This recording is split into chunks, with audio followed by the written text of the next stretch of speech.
스데반이 순교 직전에 설교를 7장에서 했다고 지난번에 말씀을 드렸죠. 누가가 스데반의 설교를 7장 전체에 이렇게 기록을 해 놨습니다. 7장 5절에 이런 내용의 설교를 합니다. 7장 5절 같이 한번 읽어보실까요? 시작. 그러나 여기서 발 붙일 만한 땅도 유업으로 주지 아니하시고 다만 이 땅을 아직 자식도 없는 그와 그의 후손에게 소유로 주신다고 약속하셨으며, 이 내용이 어떤 내용이냐면요, 아브라함에 관한 내용입니다. 하나님께서 아브라함을 갈대아 우르에서 떠나게 하셔서 가나안 땅으로 인도하셨지만 뭐를 주시지 않았습니까? 발 붙일 만한 땅도 실제로 본인에게는 안 주셨다는 거예요. 누구한테 약속을 합니까? 자식도 없을 때에 후손에게 주겠다고 약속하셨다라는 내용의 설교를 스데반이 합니다. 아브라함은 가나안 땅으로 가라고 그래서 왔지만, 정말 제가 구약 성경을 쭉 찾아보고 창세기를 찾아봤을 때에 아브라함은 유랑하는 사람이었어요. 그러니까 요즘 베두인이라고 아시죠? 자기 집도 없이 그 광야에서 양이나 염소를 키우며 사는 사람이 있습니다. 그 사람들에게 정부가 아파트를 줘서 줬대요. 그 다음날 가서 보니까 아파트에 웬 양들이 꽉 차 있고 베두인들은 들판에 나가서 자고 있더래요. 그러니까 실내 생활을 못해요, 그분들은. 제가 베두인들을 가끔 중동 가서 보면은요, 휴대폰도 가지고 있어요. 근데 집 안에는 안 들어가요. 수천 년 동안 야외에서, 그러니까 야지에서 별을 보며 갇혀 있는 곳에서는 못 사는 분들이죠. 일종의 그런 생활을 아브라함이 했습니다. 그래서 아브라함이 그 사라가 죽었을 때에 매장할 땅이 없어서 그것을 이제 그 에브론 사람들에게 땅을 사게 되죠. 살 때에 그 막벨라 굴이라고 다 아시죠? 막벨라 굴이 딸려 있는 그 반머리에 굴이 있었다고 성경이 되어 있는데, 그것 때문에 그 밭을 산 거예요. 뭐를 살려고요? 굴을 살려고. 자기 아내를 거기에 묵게 하려고. 그래서 산 땅이 유일한 땅입니다. 그 농사 지으려고 산 땅이 아니고 뭐 하려고 산 땅입니까? 무덤으로 쓰려고 산 땅이죠. 그때 아브라함이 뭐라고 얘기를 하냐면, 창세기 23장 4절에 같이 한번 읽겠습니다. 창세기가 좀 늦게 나오죠. 왜냐하면 저기 위에 있으니까.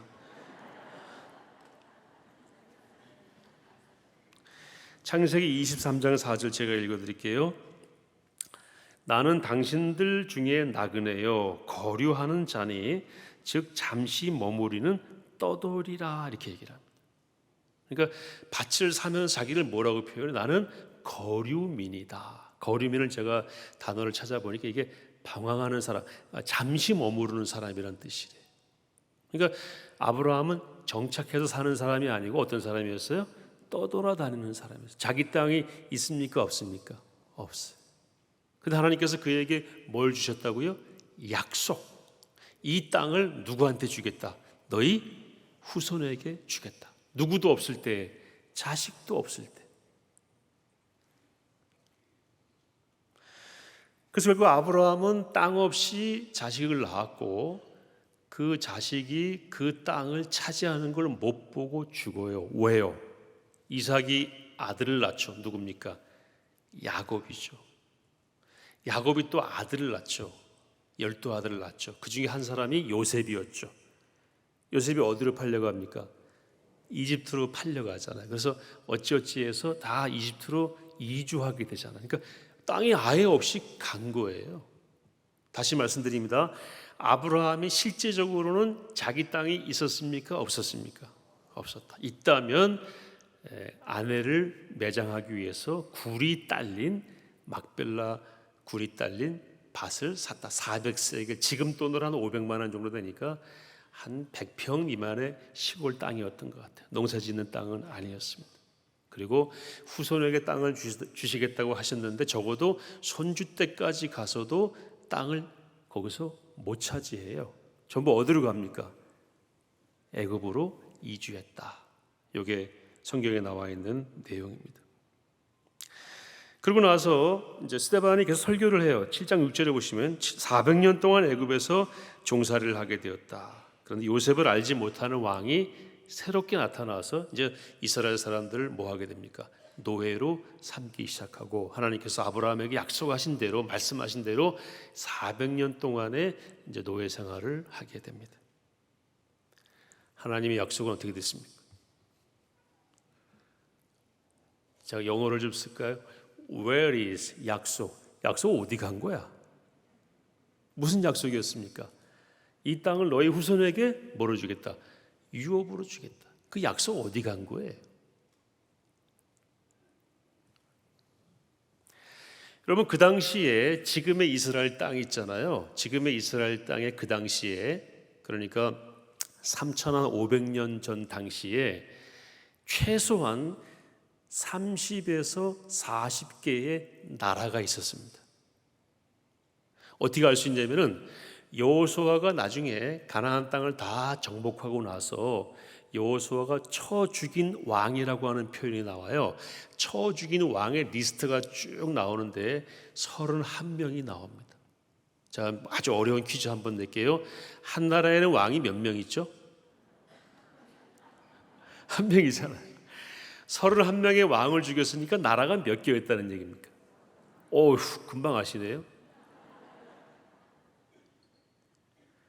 플러스 가나안 7족속은 거기서 포함하지 않았어요. 그러니까 적어도 38개국 이상의 나라가 가나안 땅에 존재했다는 겁니다.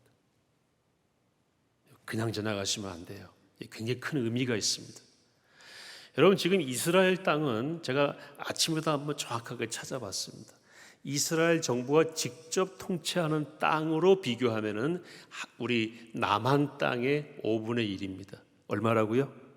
5분의 1입니다. 큽니까? 작습니까? 작죠. 경상도와 강원도를 합한 정도밖에 되지 않습니다.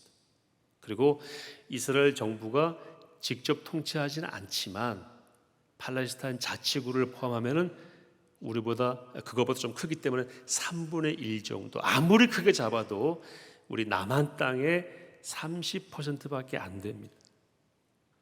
그만한 땅에 아까 몇 나라가 있었다고요?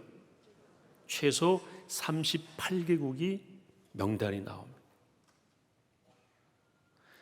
이게 무슨 의미가 있느냐면요, 그럼 한 나라당 인구가 몇 명이었겠어요? 참고로 지금 이스라엘의 인구가 약 1,000만입니다. 그리고 아브라함 당시나 출애굽 당시의 인구는 지금 인구의 약 15분의 1로 사람들이 보고 있죠.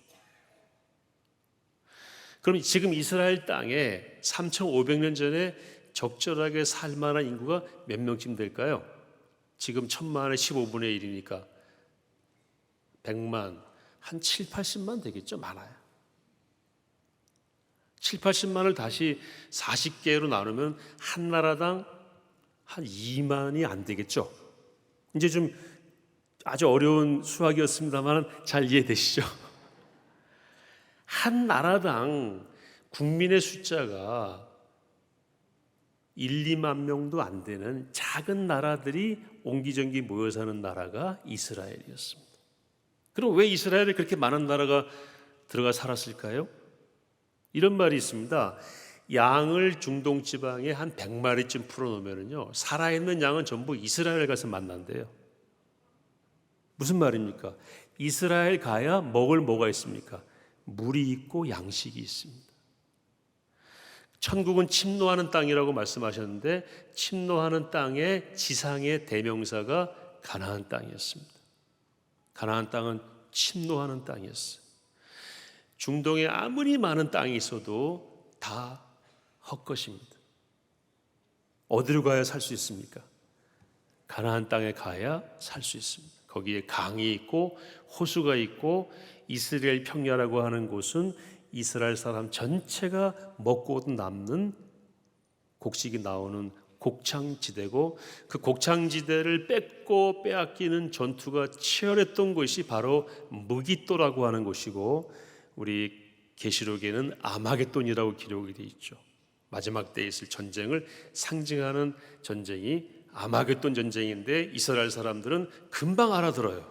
거기서 맨날 모였기 때문에, 전쟁을 했기 때문에. 우리는 말하면 철원 기마 일대라고 보시면 됩니다.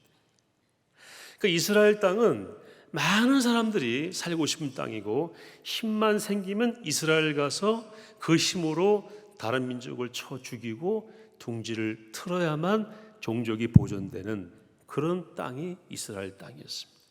그러니까 이스라엘 사는 그 나라들, 약 40개의 나라들은 클 여유가 없어요. 왜요? 맨날 전쟁하니까, 맨날 쳐 죽이니까. 그래서 한 나라당 10,000명, 20,000명도 안 되는, 몇천 명도 안 되는, 그걸 나라라고 하고 왕들이 31명이 쳐죽임을 당할 정도로 거기 있었고, 가나안 7족속까지 합하면은 한 40개 나라가 그 작은 땅덩어리에 모여 살았다. 이게 성경 지리에서 우리에게 보여주고 있는 그 교훈이고 또 사실입니다. 자, 그럼 제가 다시 한번 이걸 전제로 해서 한번 질문을 드려볼게요. 만약에 요셉이 애국으로 팔려가지 않고 야곱의 12아들이 가나안 땅에 그대로 살았더라면 400년이 지난 다음에 어떻게 됐을까요? 이건 좀 어려운 질문이죠. 끼케야 31개 나라 중에 하나였겠죠. 그죠? 왜냐면요, 거기는 센 나라들이 많았어요. 가나안 7족속은 물론이고 여리고 족속도 있었어요. 여기는 성도 대단했습니다. 그러니까 끼케야 38개 나라 중에 하나였을 것이다. 그런데 애굽에 가서 그들이 살면서, 고센 땅이라고 하는 곳에 살면서 아이를 마음 놓고 낳았죠. 왕의 보호를 받으면서. 그래서 몇 명이 됐습니까? 남자만 60만 명, 전체 합하면 한 200만 이상의 당대 최대의 민족을 이루었습니다. 여러분, 지금 때로 상상하시면 안 되고요. 제가 쭉 정황을 말씀드린 대로 3,500년, 4,000년 전 그 당시로 올라갔을 때에 인구 200만을 가진 단일 민족은 거의 없었다고 보시면 됩니다. 가나안 땅에 사는 사람을 다 더해봐도 이스라엘 민족의 5분의 1, 10분의 1도 안 되는 그런 엄청난 차이가 나는 민족을 이루게 되었습니다. 그래서 이스라엘 백성이 가나안 땅을 향해서 올 때, 여러분 잘 아시죠? 여호수아가 정복 전쟁을 하긴 했지만 중요한 전투는 다 총은 없었습니다만 칼과 무기를 쓰지 않고 그냥 접수했어요. 기생 라합이 뭐라고 얘기를 합니까? 두 사람의 종한테, 그 스파이한테, 당신들이 오는 걸 우리가 듣고 다 간이 녹아내렸다. 그리고 정탐꾼들이 가서 여호수아에게 보고합니다. 이 사람들 다 지금 벌벌 떨고 있고 다 간이 녹아내렸다고. 그러니까 이스라엘의 존재 자체가 엄청난 위협이었어요. 그래서 그냥 행진해서 들어옵니다. 중국이 우리 6.25 때 무슨 전술을 썼습니까? 인해 전술. 그 사람들 총도 안 가지고 왔대요. 앞에 사람 죽으면 그 총 들고 또 가다가 죽으면 뒤에 오는 사람이 또 총 들고 왔대요. 깽가리 치면서, 소리 지르면서. 인해 전술. 이 여호수아가 5년 만에 가나안을 정복합니다. 그런데 여러분, 제가 쭉 전사를 찾아보니까요, 3,500년 뒤인 1차 대전 끝나고 네오 시오니즘 운동, 다시 말해서 다시 가나안 땅을 찾자라는 운동을 유대인들이 벌이면서 유럽과 미국에 있는 유대인들이 가나안 땅으로 모이기 시작합니다. 1914년 이후로 모이기 시작하는데 1차 대전, 2차 대전, 그 그걸 기화로 해서 계속해서 모여서 팔레스타인 사람들하고 분쟁을 일으키고 전쟁을 하고 나중에 3차 중동 전쟁을 통해서 여호수아가 정복했던 땅에 버금가는 땅을 완전히 회복합니다. 그때 걸린 기간이 50년이에요. 그러니까 그보다 훨씬 전에는 5년 만에 차지한 땅을 3,500년 뒤에는 몇 년 걸렸다고요? 50년 이상이 걸려서 차지하게 되었으니 3,500년 전에 얼마나 막강한 힘이었는가를 우리가 짐작할 수가 있습니다. 그냥 성경을 단순히 보시는 것보다 이렇게 한번 정황을 놓고 보니까 이것이 굉장히 큰 차이였고 이스라엘 백성이 참 대단했다 하는 생각을 하게 되는 것이죠. 자, 그럼 다시 한번 질문을 드리겠습니다. 하나님께서 아브라함에게 너 후손에게 이 땅을 주겠다라고 하는 그 약속, 아까 약속이 어디 갔냐고 말씀을 드렸죠. 약속이 어디 가 있었습니까? 지금에 와서 보니까 그 약속은 사라진 것이 아니었어요. 하나님이 이스라엘 백성을 그 땅을 넉넉히 차지할 힘이 생길 때까지 준비하시는 것으로 그 약속은 계속해서 살아 있었던 것입니다. 이스라엘 사람들은요, 산파가 도착하기 전에 아이를 낳았다 그랬잖아요. 출애굽기 나오잖아요. 산파가 아들을 낳으면 죽이려고 막 갔더니 벌써 아들을 낳고 빼돌렸어. 그렇게 얘기를 합니다. 그래서 이스라엘 사람들이 자녀를 낳을 때 순풍 낳았다고 해서 생긴 산부인과가 순풍 산부인과라고 누가 그러더라고요. 그렇게 아이들을 낳으면서 큰 민족을 이루게 하시는 과정 가운데 하나님의 약속은 여전히 살아서 역사하고 있었다. 언제 깨달은 겁니까? 400년이 지난 다음에 그때도 못 깨달았죠. 투덜투덜하고 하여튼 유대인이나 우리 한국 사람이나 틈만 나면 불평불만. 근데 그러는 가운데에 하나님의 손길을 경험하고 깨닫고 굴복하는 과정이 성경에 기록된 이스라엘 백성들의 역사이고 또 우리들의 역사인 것입니다. 만약에 400년 전에 억울한 것처럼 보였던 애굽으로 팔려가서 총리가 되고 그 이후에 요셉을 알지 못하는 왕이 나타나서 이스라엘 백성을 노예로 삼고 우리가 볼 땐 절망이다, 끝이다, 약속은 어디로 갔는가라고 하는 것처럼 보이는 상황이 없었더라면 하나님의 약속은 궁극적으로 성취가 되지 못했을 거예요. 그건 우리의 생각이었어요. 약속은 어디로 사라졌는가?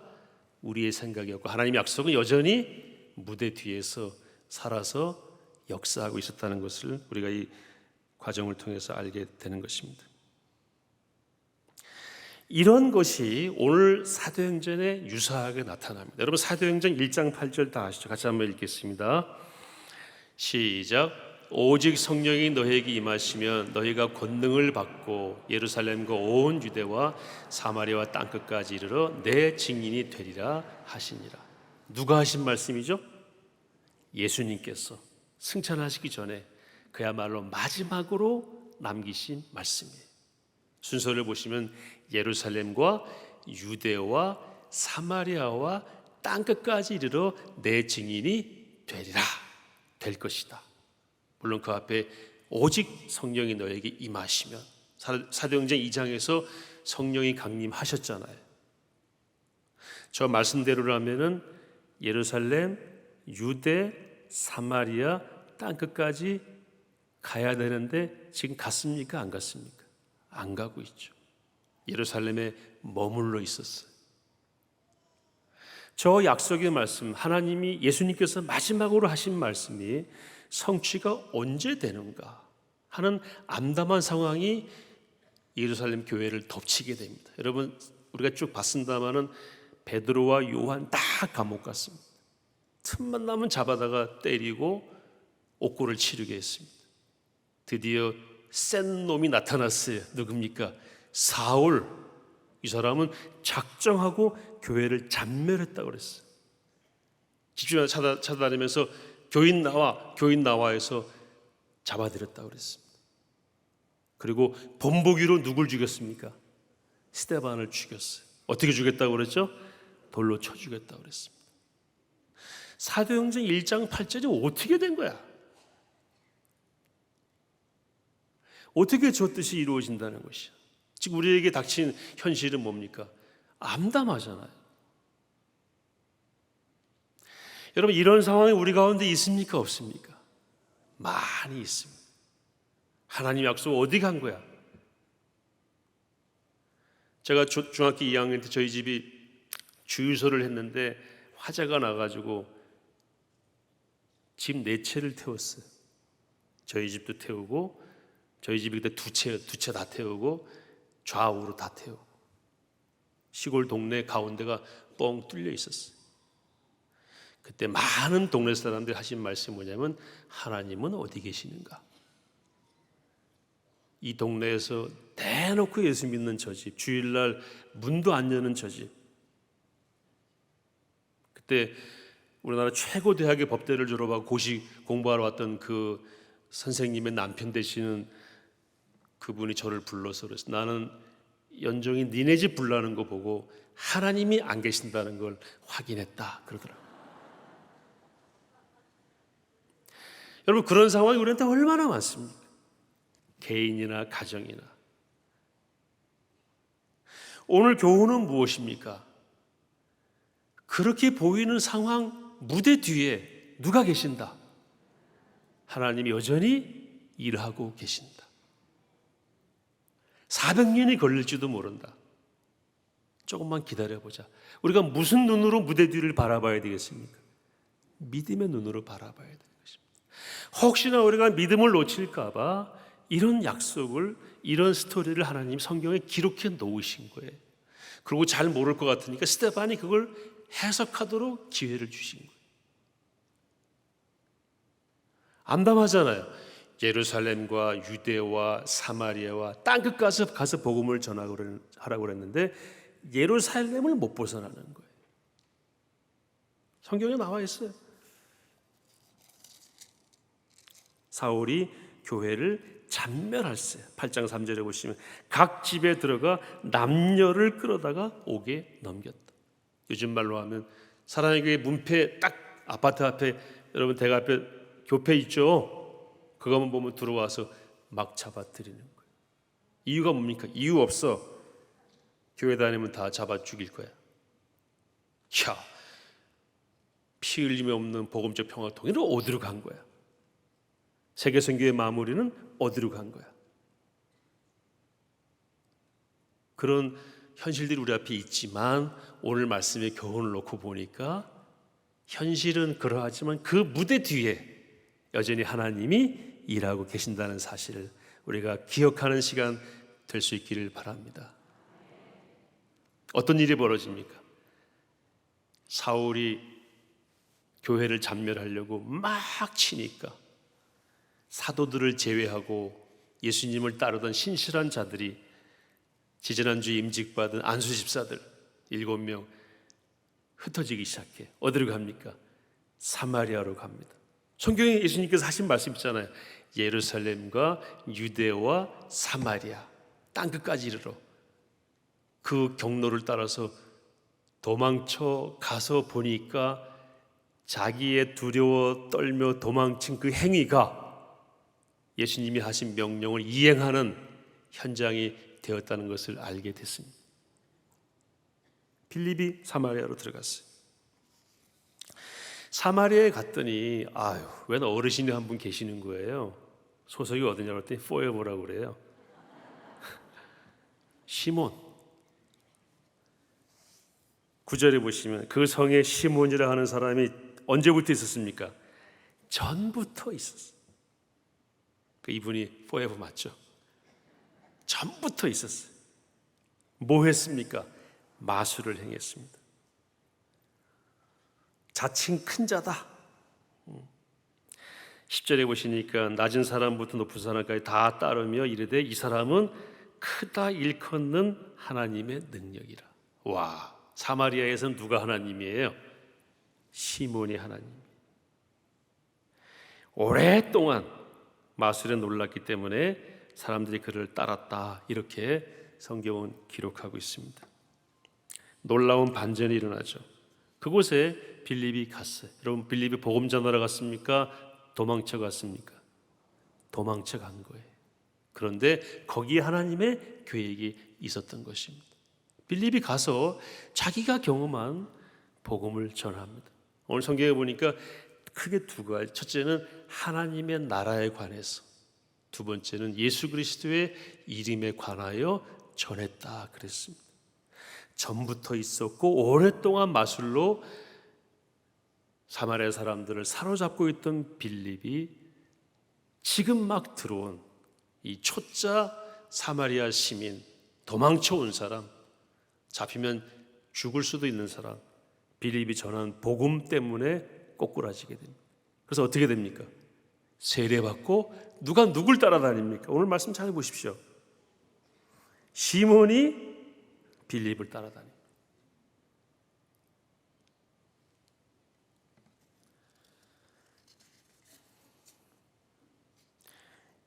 빌립이 정한 것은 하나님의 나라. 여러분, 하나님의 나라를 이렇게 앞으로 부르시는 습관을 키우시면 좋을 것 같아요. 하나님의 왕국. 한번 따라해 보실까요? 하나님의 왕국. 성경 전체의 주제는 하나님의 왕국입니다.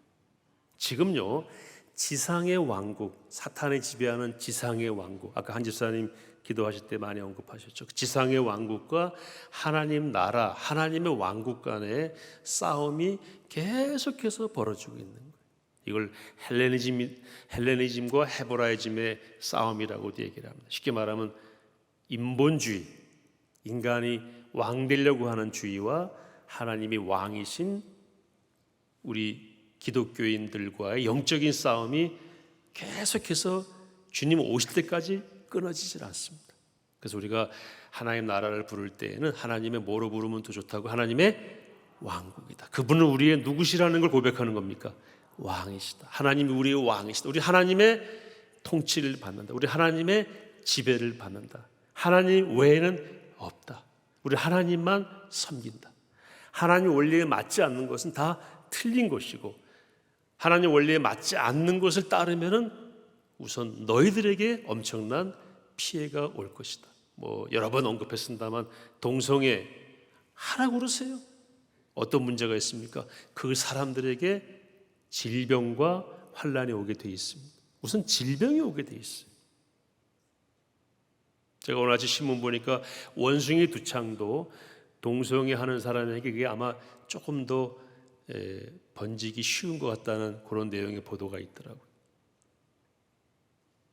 하나님의 원리에 어긋나는 거죠.